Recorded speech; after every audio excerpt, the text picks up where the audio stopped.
गलवान लद्दाख की घटना के बाद भारत में फिर से चाइनीज सामानों का विरोध होना शुरू हो गया है।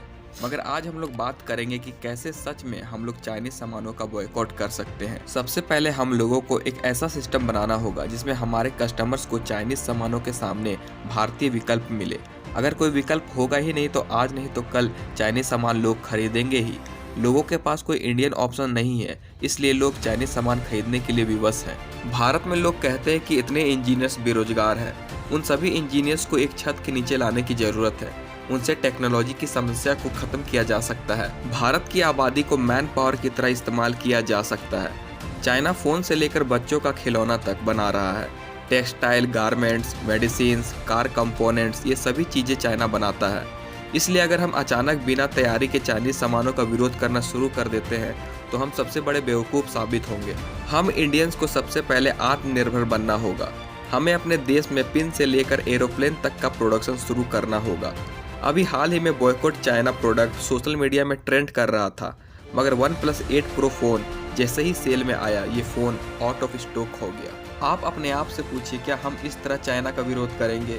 मैं उन लोगों से सवाल नहीं कर रहा जो ये फ़ोन खरीदे हैं, ना ही उनके देशभक्त होने पर कोई सवाल कर रहा हूँ। मैं बस आपको ये बता रहा हूँ कि हम लोगों के पास चाइनीज़ सामानों का जब तक विकल्प नहीं होगा तब तक लोग चाइनीज़ सामान खरीदेंगे ही। अब हम बात करेंगे चाइनीज़ सामान भारत में क्यों पॉपुलर है। इसका सबसे सीधा जवाब है कि ये सस्ता होता है, कम से कम 10 से 70% दूसरे ब्रांड्स से।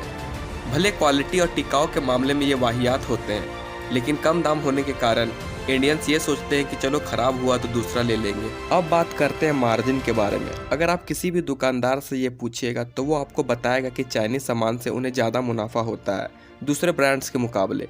इसी तरह के कारणों से चाइनीज सामान पूरे भारत में फैल गया। अब बात करते हैं ट्रेड डेफिसिट के बारे में। ट्रेड डेफिसिट होता है जब कोई देश एक्सपोर्ट की तुलना में इम्पोर्ट ज़्यादा मात्रा में करता है। आप इसे व्यापार घाटा भी कह सकते हैं। आप इंडिया चाइना का ट्रेड डेफिसिट ऐसे समझ सकते हैं कि इंडिया चाइना को जितना एक्सपोर्ट करता है उससे 7 गुना ज़्यादा चाइना से इंपोर्ट करता है, और दुनिया में इंडिया और चाइना के बीच का ट्रेड डेफिसिट सबसे ज़्यादा है। 2018-19 के बीच इंडिया $16.7 बिलियन का सामान चाइना को बेचा और $70.3 बिलियन का सामान चाइना से खरीदा।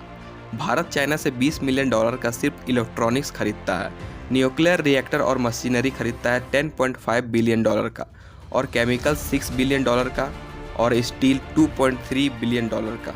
30% भारत का ऑटोमोबाइल पार्ट्स चाइना से आता है, और जो इंडियन कंपनीज जिससे सामान बनाती है वो मशीन्स भी चाइनीज़ होती है।